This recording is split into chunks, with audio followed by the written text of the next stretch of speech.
भाव से ठाकुर जी की लीला का कुछ ना कुछ अनुभव होता।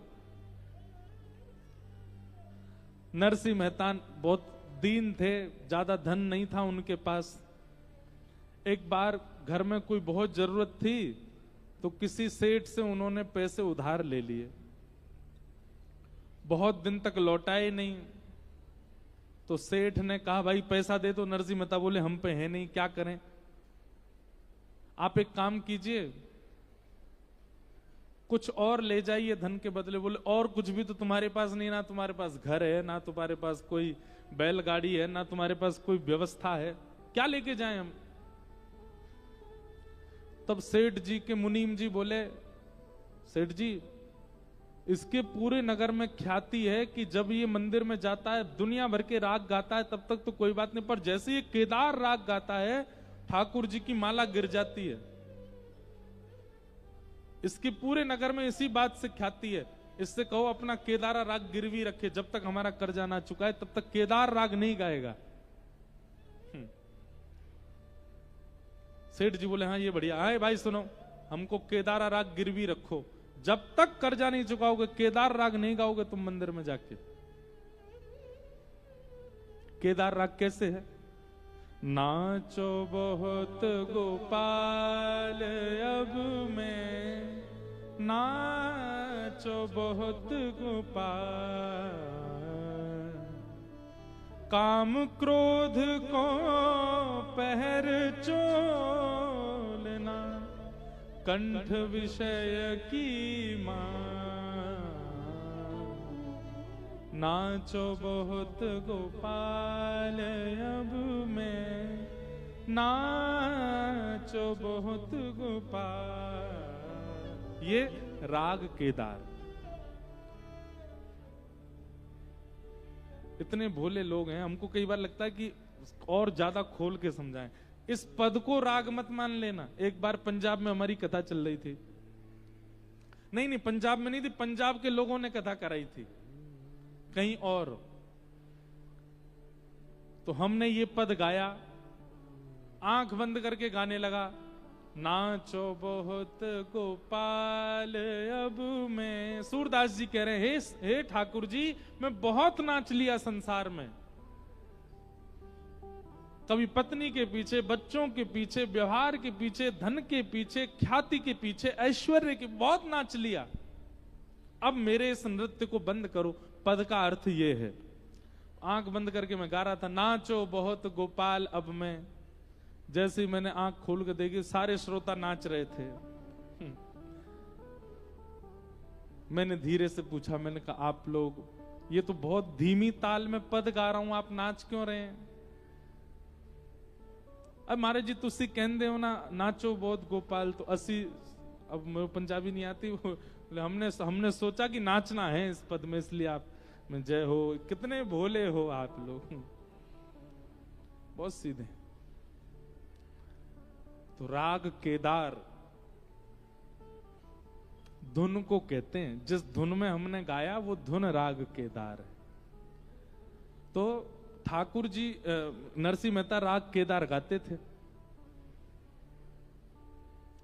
आज सेठ जी के यहां गिरवी रख दी, जब तक कर्जा नहीं लौटाऊंगा तब तक राग केदार नहीं गाऊंगा। नरसिंह मेहता बोले ठीक है भगवान, जब तक आपका कर्जा नहीं लौटाऊंगा राग केदार नहीं गाऊंगा।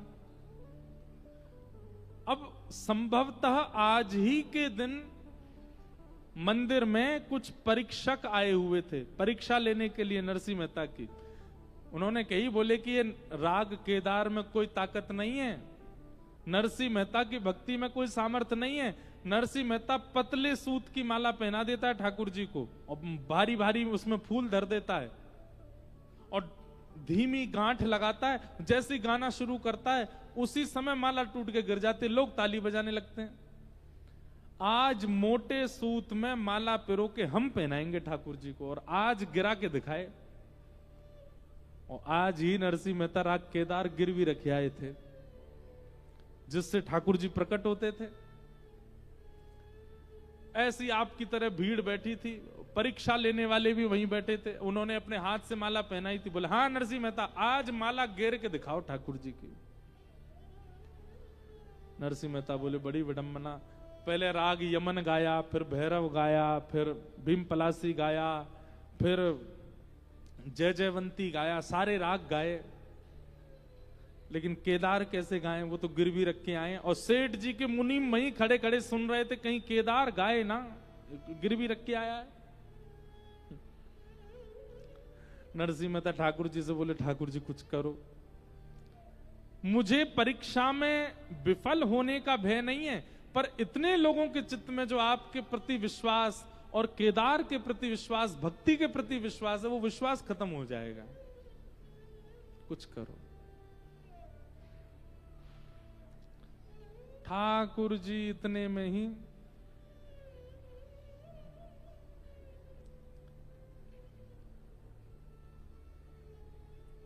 सेठ जी का रूप धारण किया, और सेठ जी का रूप धारण करके पहले तो नरसिंह मेहता का रूप धारण करके सेठ जी के यहां जितना कर्जा था वो सारा कर्जा दे दिया। सेठ जी बोले, नरसिंह मेहता कहां से आ गया इतना धन? बोले, वो मत पूछो, बस हमारा धन लो, हमारा राग केदार मुक्त करो।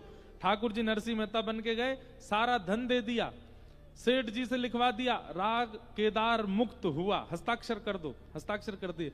और फिर सेठ जी का रूप धारण करके नरसिंह मेहता के घर गए और उनकी पत्नी को जाके बोले, ये लो आपके पतिदेव ने कर्जा चुका दिया, उन्होंने राग केदार गिरवी रखा था, ये हमने उनका राग मुक्त कर दिया, उनको जाके बता दो। पत्नी दौड़ी दौड़ी गई। यहाँ पे महाराज परीक्षक जो थे वो गुस्सा कर रहे थे नरसिंह मेहता पे, पाखंडी, इतने दिन से नाटक ढोंग करता है, ठाकुर जी के गले की माला गिर जाती तेरे राग से, आज क्यों नहीं गिर रही है? इतने में पत्नी दौड़ी दौड़ी आई और नरसिंह मेहता के सामने पर्ची धर दी। पर्ची में लिखा था राग केदार मुक्त हुआ, और नीचे सेठ जी के हस्ताक्षर।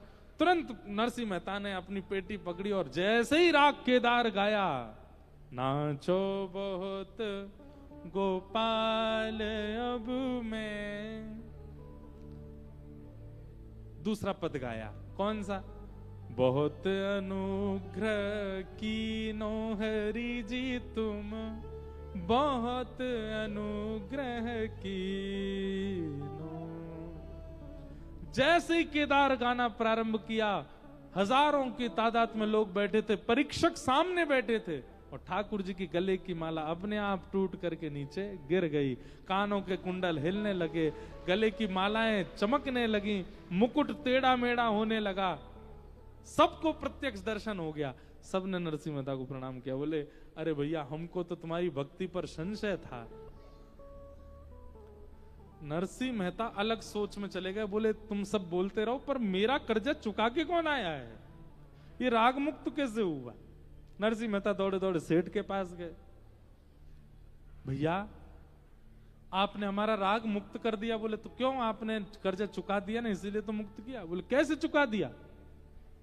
बोले, आप आए थे, आकर के आपने सारा पैसा दिया, हमने आपसे पूछा भी था भाई कहां से लाए, आपने कहा वो सब छोड़ो, बस कर्जा पूरा करो, हमारा राग मुक्त करो, हमने कर दिया। बोले, मैं आया था? बोले, हाँ। पत्नी से पूछा, तुम्हारे पास मेरे राग की मुक्ति का पर्चा लेके कौन आया था? बोले, मेरे पास सेठ जी आए थे।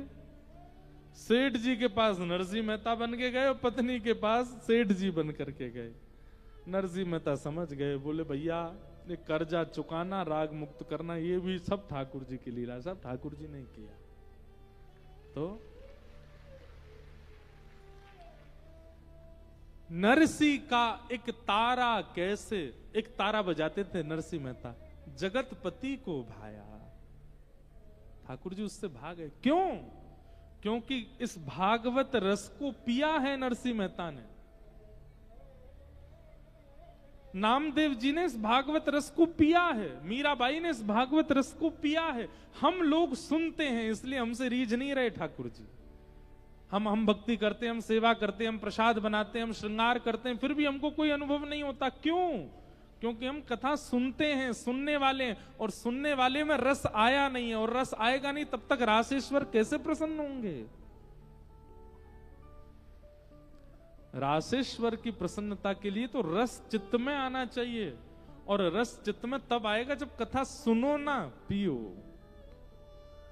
पिबत भागवतम रसमालयम मोहर हो रसिका भुवि भावुका। इस प्रकार भागवत जी के 3 मंगलाचरण गाए गए। कथा सुननी नहीं है, पीनी है। और पीने का मतलब सुनते ही कर्तव्य में आना, सुनते ही कर्म में आना, सुनते ही क्रिया में आना। व्यास जी की वाणी, उसको कहते हैं पीना। इस प्रकार 3 श्लोकों में मंगलाचरण हुआ। 88,000 सौनकादि ऋषि नैमिषारण्य क्षेत्र में बैठे थे और सबने मानव कल्याण के लिए यज्ञ किया, पर यज्ञ से कल्याण साधन दिखा नहीं। तभी वहां सूत जी का आगमन हुआ और सूत जी से 88,000 सौनकादि ऋषियों ने मानव कल्याण के लिए 6 प्रश्न पूछे। कौन कौन से 6 प्रश्न? किम श्रेय शास्त्र सारः स्ववतार प्रयोजनम, किम कर्म के अवतारश्च धर्मः कं शरणं व्रज।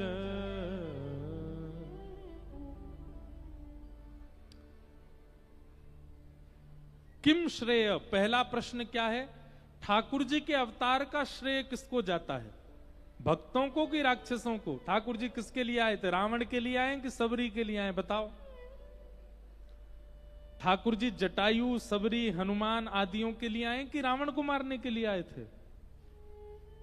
अभी तो यहां कथा में बैठे हो इसलिए सब लोग बोल देते हो हाँ सबरी के लिए आए, पर कहीं ना कहीं हमारा चित्त ये बात भी मानता है कि रावण के लिए ठाकुर जी आए थे। नहीं, श्रीमद् भागवत में स्पष्ट भगवान कहते हैं कुंती स्तुति में, तथा परमहंसा नाम, मैं परमहंसों के लिए, मैं भक्तों के लिए, मैं वैष्णवों के लिए आया हूं। राक्षसों को मारना मेरी प्रायोरिटी नहीं है। वाल्मीकि रामायण में भगवान श्री राम कहते हैं अगर मैं चाह जाऊं तो रावण जैसे जन्म ही नहीं लेंगे, उनको मारने के लिए आऊंगा क्या मैं अगर चाह जाऊं तो कुंभकर्ण वहीं बैठा बैठा मर जाएगा, पर मेरे चाहने से सबरी की प्यास नहीं बुझेगी, मेरे चाहने से जटायु को सुख नहीं मिलेगा। वैकुंठ में बैठे बैठे ठाकुर जी चाह लें कि सबरी प्रसन्न हो जाए, नहीं, ठाकुर जी को आना पड़ेगा। मेरे झोंपड़ी के भाग आज खुल जाएंगे, राम आएंगे। झोंपड़ी में आना पड़ेगा ठाकुर जी को। वैकुंठ में बैठे बैठे ठाकुर जी सोच लें हाँ सबरी प्रसन्न हो जा, नहीं होगा काम।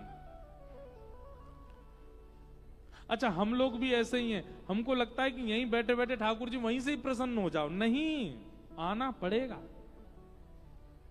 ऊना आना पड़ेगा, हमारे घर आना पड़ेगा, तब हमको संतुष्टि होगी। ऐसी जिद चित्त में लाओ, वृंदावन बिहारी लाल आप वृंदावन बैठे बैठे हम पे प्रसन्न हो रहे, उससे काम नहीं चलेगा। यहां आइए, हमसे मिलिए, आकर के बुलाना पड़ेगा। हिमाचल में भी कई कृष्ण मंदिर हैं। एक मनाली की तरफ जब जाते हैं तब वहां मंडी से आगे मनाली के बीच में श्री पेहरदास जी का एक स्थान है, भक्तमाल में कथा आती है, वहीं पर एक कृष्ण मंदिर भी है। और वहां भी किसी भक्त की कामना से ठाकुर जी पधारे।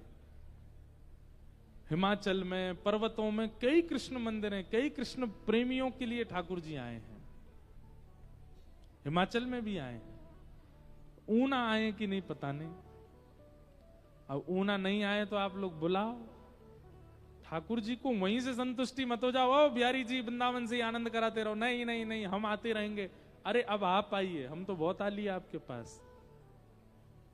मंदिर में रहते हो भगवान, कभी बाहर भी आया जाया करो।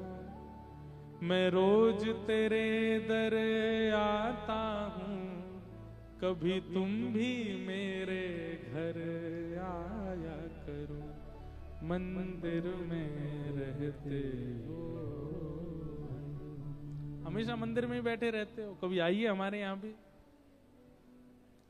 तो ठाकुर जी के अवतार का श्रेय राक्षसों को नहीं जाता है, हमको जाता है, भक्तों को जाता है, वैष्णवों को जाता है।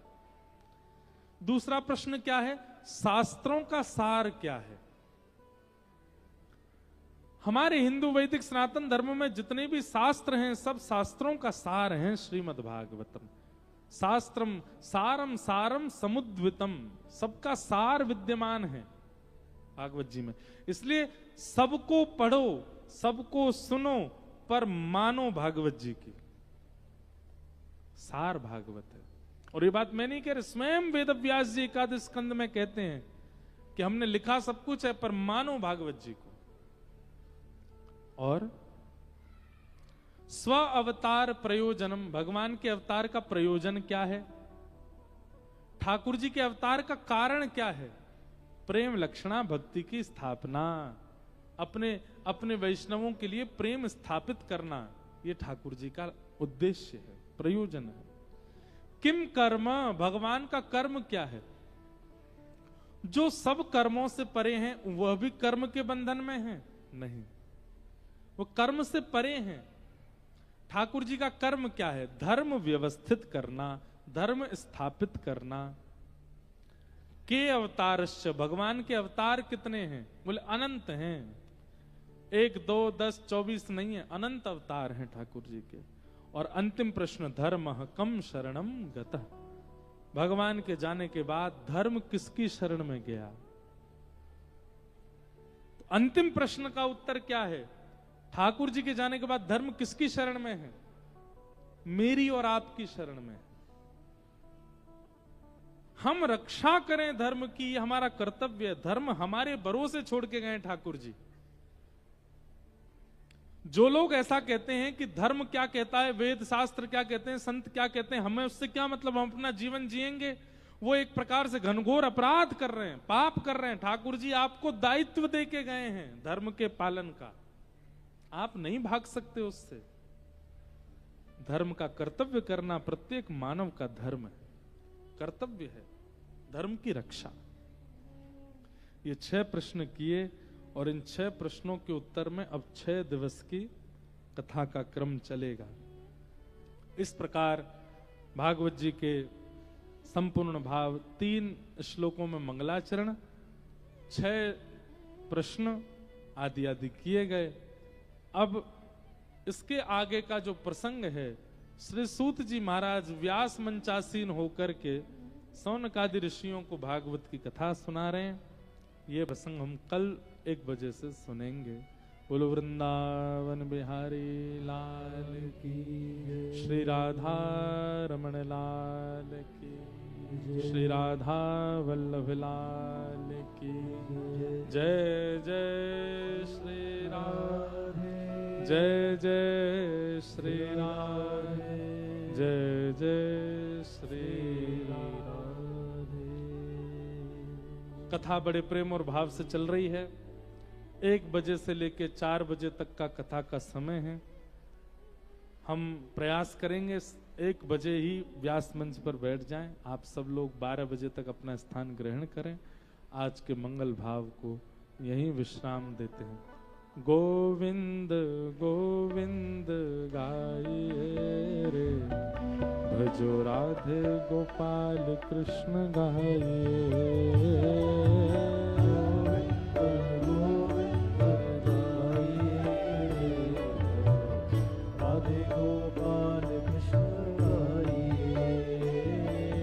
गिरधारी गिरधारी गाइए रे, भजो राधे गोपाल कृष्ण गाइए रे। गिरधारी गिरधारी गाइए रे, भजो राधे गोपाल कृष्ण गाइए। हे गिरधारी गिरधारी गाइए रे, भजो राधे गोपाल कृष्ण गाइए रे। गिरधारी गिरधारी गाइए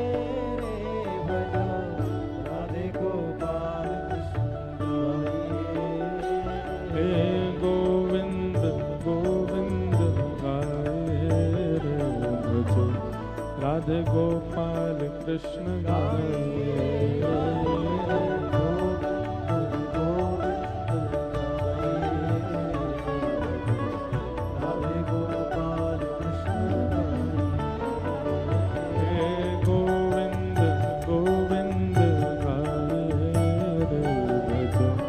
राधे गोपाल कृष्ण गाइए।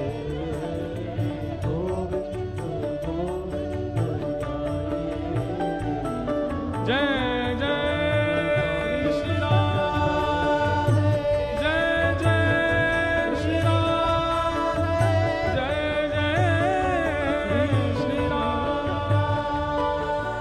बोलो वृंदावन बिहारी लाल की।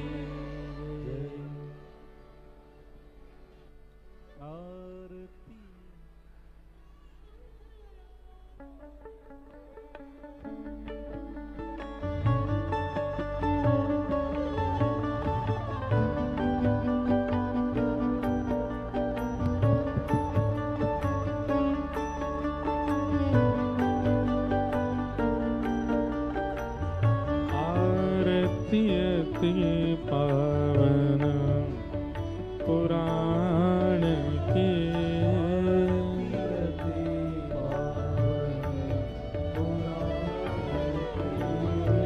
धर्म भक्ति विज्ञान खान की,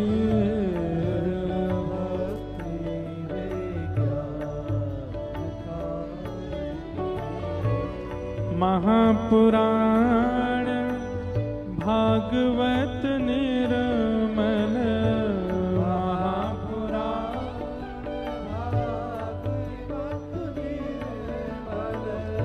सुखमुख विगलित निगम कल्प फल,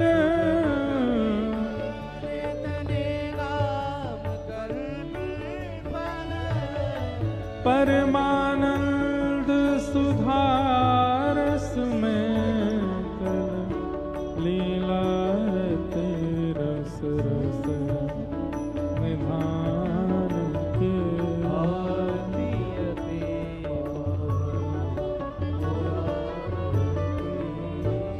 विषय विलास विमोह विनाशिनी,